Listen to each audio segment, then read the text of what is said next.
Hello, and welcome to episode 109 of Public Interest Podcast with your host, Jordan Cooper, where we interview politicians, activists, advocates, and others who seek to improve the state of the world. We are here today with Donald Cohen, Executive Director of In the Public Interest. Donald, how are you doing today? Doing well. Thank you. Excellent. The first question I'd like to ask you is, what are you currently doing, or what have you ever done to advance the public interest, and why? Well, that's a big question. I've been doing this sort of work for many, many years, more than 30 years. So let me start with what some of the things I'm currently doing. I and the organization that I run, we are focused right now on developing a policy agenda and a political agenda and a governing agenda so that governments happen, so that public services are delivered in the people's interest. And that's kind of broad. I'll give you some examples. So in public education, we're very concerned about in the current trends and the rapid growth of charter schools. We are not opposed to charter schools. They can be good things, but they have been growing so quickly that they have gone beyond what they were supposed to be as laboratories of innovation to be heading towards what looks to be like a competing education system. And we think there's real problems with that.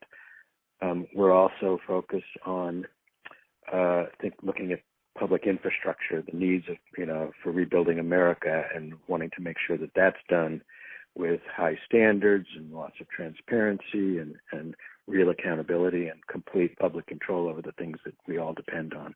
So let's just give you a couple of examples. So you spoke about education, public infrastructure. Also, you've been involved in criminal justice. There's been lots of issues you've been involved in. What is it that originally began to get you involved? How did you originally come to create In the Public Interest as an organization, and then choose to focus the organization on these particular issues? Well, I guess probably the most foundational thing is, we believe that public institutions are essential, that they need to be strong, they need to be capable, they need to have the authority to deliver public goods, the things that we all rely on, the things that we all count on, and the things that we'd like to deliver to every American, like good health and a clean environment.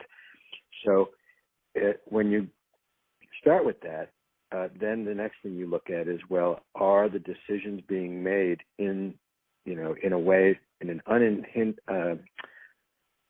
uninhibited way to advance those interests? And what we see over and over again, that in fact contracts are created, power is developed by private interests,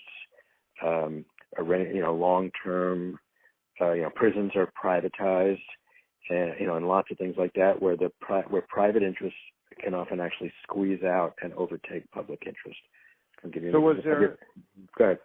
Yeah, was there a particular seminal moment of incident where profits were put before the public interest by publicly elected officials or other public decision makers that inspired you to move down this path of leading your own organization? No, I don't think there was a seminal moment. I've done a lot of reading about history and what's happened over the 20th century and when government was important and was able to do things. And I think if there was a seminal moment, it was 1994, when the country took a pretty dramatic turn to the right in those elections.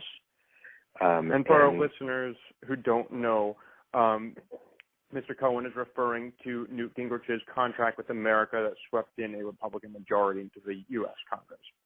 That's right. And so what I started to look at, what had happened between 1964, say, early 1960s, when popular opinion polls showed a real trust in government and a belief that government institutions, if well run, were a valuable part of what makes America strong.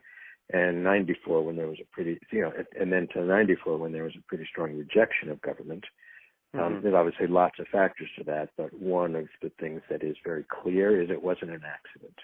That there were, in fact, institutions, political organizations, think tanks created to, in fact, accomplish that. And those are all Right. funded, and they're funded by corporations because that's where the money is. So it seems that what really motivates you is a desire for government to put the public interest first, and according to you, doing that would be to not rely on privatization of government, but actually to keep government public. Is that a fair assessment of what your perspective is? Yes, sort of.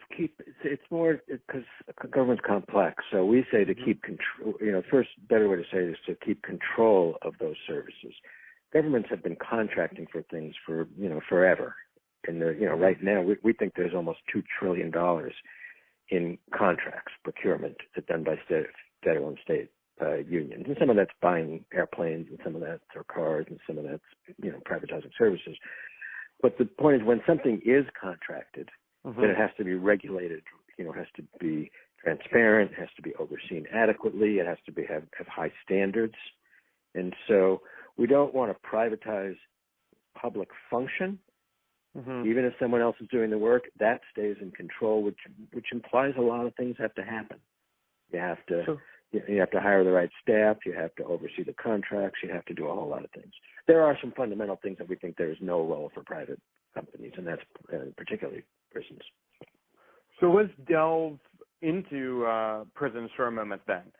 You mentioned, so you said prisons offer a public service, which is to keep individuals deemed unfit for society, at least for a certain period of time, out of society. Why is it that prisons ought not to be privatized? Well, first off, you don't want, we have real, clear idea of what should happen around criminal justice. We want, regardless of how you feel about crime policy, ultimately we would all like less people incarcerated. Whether they have a job, whether they're not committing a crime, whether they have mental health issue and are dealt with through the mental health system, that's a goal. And when you privatize prisons, you insert other things happen. You insert their interests, and I'll give you some very concrete examples. It's very simple. So first off, the private company's goal or purpose is to generate revenues and generate profits, generate returns to their investors. That's a legitimate and reasonable thing for them to do, but that's really all they do. So they can do that in two ways. They can guarantee revenue, or so more money comes in and then they can also cut costs. Those are the only two things that can happen. So on the generating revenue side, we analyzed private prison contracts around the country between state governments and prison companies, and found that about 2/3 of them had in the contract we call bed guarantees of 80, 90, and 100%. In other words, keep the beds full or pay anyway. So that's an incentive to keep the beds full. And for our listeners, you're referring to keeping the beds of prisons full with prisoners. Is that correct? Yes, absolutely. Okay. So their interests are different. They make money, and you can look at their corporate statements. They make money by having more heads in beds, say, having more prisoners incarcerated. And their interests are different. And in fact, they talk about that in their corporate filings with the SEC, that one of the things that could be a risk to them is criminal justice reform. And it's logical. Less people in prison, they have less chance to make money. But then the other things they do, and the other side of the equation, of the mathematical equation, is cutting costs. And so they say we can do it more efficiently. We always ask one question. Efficiency means you're going to spend less money on something and get more. What are you going to spend less money on? So they spend less money on wages and working and benefits for staff. What you get from that is higher turnover, lower quality staff, less trained people, more dangerous prisons. They cut corners on quality of the food. Michigan and Ohio prisons had a problem, it was last year, the year before, with maggots in the food that caused, not quite riots, but disturbances in the prison because inmates were, they want to eat good food. So when you spend less money, they spend less money on programming, to help people get job training and stuff like that. So there's really not that many choices here. That's the only thing they do. And remember, the last thing to remember here is that they're taking money out of the provision of the service in profits. Those profits are money that actually should be spent on the service.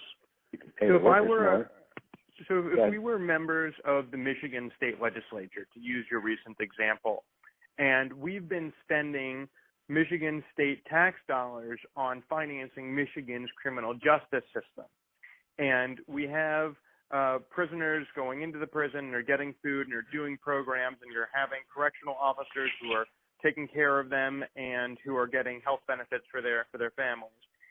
What goes through such a Michigan legislator's mind to say, you know what, I think we really ought to be privatizing this prison, and I know that the way that we're going to privatize it because we want to save money. And the way we're going to save money is by cutting benefits and cutting corners. Why does that legislator not just avoid the middleman and say, hey, we're going to cut benefits and we're going to cut corners and we'll keep it public and just make it more efficient ourselves? What's the need for the private company? Well, the basic reason is because they don't say all of what you just said. They stop at one point. They say, private business can do it cheaper and better and more efficiently. They don't say, and they don't say, and by cutting wages and providing lower quality food. They don't say that part. They operate within a larger kind of theme of business is good and business and government is bad. What they don't, if they ask that follow-up question, what are you going to pay the workers? What impact does that have on the quality of what goes on in the prison, of the quality of the workforce, the training? Even asking the question, what impact does the food have on the safety of the prison? It's one of the two most important things to inmates are the food and access to the telephone. If those things aren't easily good and accessible, they're angry. And so you could say, well, that's too bad. But the bottom line is there's people who are incarcerated and there's other people, and then there's workers who are supposed to keep control of those workers. And what you want is a safe, productive environment where you can then focus on helping people not come back to prison. Would you say that it's kind of a game of political kicking the can down the road where the politicians in this case may actually be aware of how business could be more efficient but are unwilling to take the hit themselves, and they're not willing to look voters in the eye and say, what we're going to do is we're going to actually treat prisoners worse and thereby save tax dollars. Instead, we're going to allow the blame to be pushed onto some private entity? Do you think that's potentially the rationale for privatization of the criminal justice system? Yes, I do. So why is it that voters are being duped by this? And if they're not being duped by that, why is it that voters aren't demanding better? And then finally, what role does in the public interest your organization have in educating voters and in educating legislators and trying to bring truth and transparency to this process of privatization of the criminal justice system? Well, first off, the decisions about prisons, whether they're private or not, and who provides the food and all that, are not made by voters. So that's just, obviously, but to be clear, they're made by legislators. So that's number one. And it's hard for voters, for ordinary folks to pay attention to all the different issues and bills that are going on. That's a real thing. The second thing is you have to remember is most prisoners, many prisoners around the country are disenfranchised. They're not allowed to vote, number one. So their interests are not represented at all. And in the broader, most people are not in prison. And so they're not a sympathetic audience. They're not a sympathetic constituency, right? They're prisoners. Many people believe they deserve to be there. So this is taking the weak and ignoring them because they are weak politically. So what is the role of your organization? So we don't so much educate voters as we educate people who are advocating. We educate policymakers. We give them the facts. We give advocates and those that are fighting for these things, and again, in cities and states across the country, the tools to ask these hard questions. Okay, so All right, you're going to privatize it. What are you going to spend less money on? How much are the workers going to make? How much, make the decision makers ask and answer the hard questions, not just that it's cheaper. Go past that. It may be a little silly to even say this now, but we're in kind of a post-fact world right now. There are people who get elected to privatize things. That's their ideologic predilection. That's the team that they're on. That's what they want to do. They want to make government smaller. They want to, they want to spend less money. They want, that this is not about. These are not people who get elected and want to say, how do we reduce the prison population to make America better? That's not a lot of their goal.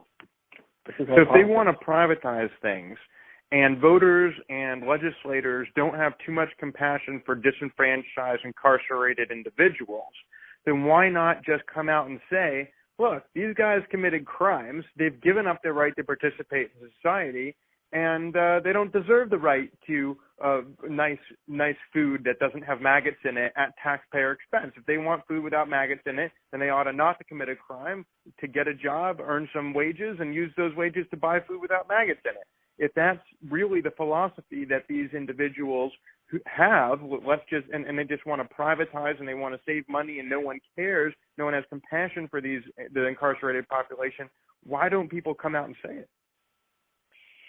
Well, some do say that. What you just said, they deserve to be there. Some do. And, there are people in prison who ought to be in prison, people who murdered somebody and what have you. There are people within there who aren't sympathetic. They're sociopaths or what have you. But even if that's true, right? Even if people deserve to be in prison for some point, I'm not going to weigh in on that right now. There are far too many people in prison, no question. They all don't deserve to be there based on the existing laws. But it doesn't actually help in the long run to treat inmates that way. You guarantee you guarantee recidivism. You guarantee. Could you explain for our listeners what recidivism means? Well, that people, they get released when they do their time, and then they commit another crime, and they go back in. And is it more expensive or less expensive for someone to be in prison as opposed to not in prison? Well, if you're not in prison, you're not paying anything for them. But of course, it's cheaper that way. I mean, prevention is always cheaper than the cure. So isn't there a national movement towards criminal justice reform that in fact has bipartisan support because it is more fiscally responsible to keep inmates from recidivating, or as Mr. Cohen just explained for our listeners, returning to prison at taxpayer expense, and to reduce the amount of riots in prisons and to just make everything safer? Wouldn't it be cheaper to have criminal justice reform than to privatize prisons? Well, yes. I mean, so to answer, there is bipartisan interest. We're not clear how far that interest will go. The bipartisan interest is not necessarily opposed to privatizing the prisons. There are the conservative wing of the bipartisan like privatization. In fact, prison populations did go down this last year. There is efforts to reduce, there's numbers that are going down in juvenile in detention. And so, that's happening from a number of factors. You can't just put it on one. The real question is in terms of there's two real fundamental things, two or three that really need to happen. And the question is, will these bipartisan coalitions have the strength to do that and the interest in doing that? That's the big question. So the first thing you got to do is really reduce, prevent people from going in the first place, right? And that's a combination of get rid of some of these mandatory sentences, mandatory minimum sentences for low-level, nonviolent crimes. There's too many people being locked up. You should, eliminate the bail system so that people who just can't afford the bail don't have to spend nights in jail. They're not going to flee. You should create better jobs. We should be creating better jobs that pay decent wages so people don't commit crimes for those types of folks. So that's the first thing. The other thing is we're putting a lot of people in the wrong place. The mental health, our fundamental mental health system in America is our jails and prisons. The numbers are huge. So we need to actually build a mental health system that actually helps people deal with real serious issues. huge numbers of people, huge. I think if we had a mental health system that was decent, a third of the population would be gone tomorrow. So those are the things they need to do. Interesting. So there's a lot of confluence between the criminal justice system and the healthcare delivery system. I just would like to pivot a little bit in our conversation to bring the focus right back to you, Donald. I'd like to ask, could you take a moment, how did you explain how you actually got here? You spoke about the civil rights movement in 1964 with the open acceptance of government. You spoke about 1994, kind of rejection of government. But what is it that brought you in particular here? What were you doing before you came to become the executive director? How have you kept this going? Why is it that this matters to you so much? Why be the executive director in the public interest? How did you come to be the director? Well, I've been involved in these sorts of things for many, many years. I said earlier, 30, 35 years, and I just believe that that one of my responsibilities as a citizen is to try to leave the place a little bit better than it was. What motivates me, on the negative, what motivates me is I really hate greed. I hate it. Mm-hmm. And on the positive, I think, many of the things that we want to do are actually really possible. We could have a clean environment. We could have decent jobs. We could have good schools. We're not trying to figure out how to get, break the barrier of light speed, to get to another galaxy. We actually know how to do everything we want to do to make this place a better place. So the only reason we're not is greed and power. Mm-hmm. So it sounds like political will and seems to be one of the focuses of your efforts. You attempt to change political will in this nation to achieve what is already known and in practice in certain areas, but not widely in practice. Is that a fair? Yeah. Okay. Everything that we all care about is fundamentally a political decision. We live in a society. We decide together what we want to do together and what rules we want to set, what rights we want to establish. Every decision is political. So as we approach the end of this podcast, I'd like to ask you just one final question. We've covered a good deal of ground talking about criminal justice, you alluded briefly to charter schools evolving from being centers of innovation to really competing with the educational system in America. You spoke about a desire to invest more in public infrastructure. Could you take a moment to speak to our listeners about how you identify these priorities? What do you hope your legacy will be? Why did these policy priorities in particular, matter so much? Why is the art of the possible so worthwhile advancing? So take a moment and just speak a little bit about what it is that you really hope to accomplish in the long term through your role with your organization. Well, I think in the long term, we want to reestablish that public institutions are the only types of institutions in many ways that can accomplish the things that we all need to accomplish together. There is a role for markets. There is a role for private companies. There are responsibilities for both of them as well as individuals. But if the things that we need to do together, which are a lot, both because it's the right thing to do and it's because it is in our interest to do it, can only be done with public institutions. So it's, for example, let's take education. Whether you have a child or not in schools, it is in every one of our interests, every American's interest, to have good schools, high-quality schools that everyone has access to, so that we have an educated nation. That's not just about your kid getting educated. It's about making a better nation. Criminal justice is fundamental. We will have it's in our interest to have fewer people in prison, even if no one in your family has ever been in prison. Same thing with infrastructure. We want good roads. We all drive to get to work, to school, to church, to the beach, what have you. So that, and so that makes a better life for all of us, and it also happens to create a better economy and a stronger economic growth. So our long-term goal is to reestablish that, in fact, public institutions and public solutions are the only ones that can deal with us all, and the only ones that can deal with everything we need to deal with, not just one thing at a time. And that has been Donald Cohen, Executive Director of In the Public Interest, who speaks about his career in public service as being one that identifies the art of the possible, and he feels very strongly about advancing and protecting public institutions as institutions that can fulfill the public interest. He sees many positive externalities associated with various services that government provides. Whether or not you are a child or have children in the educational system, public education is a means of long-term economic development, of having an international competitive edge. He speaks about criminal justice not only as a matter of compassion for the prisoners who are incarcerated, but as a means of giving taxpayers a better return on their dollar.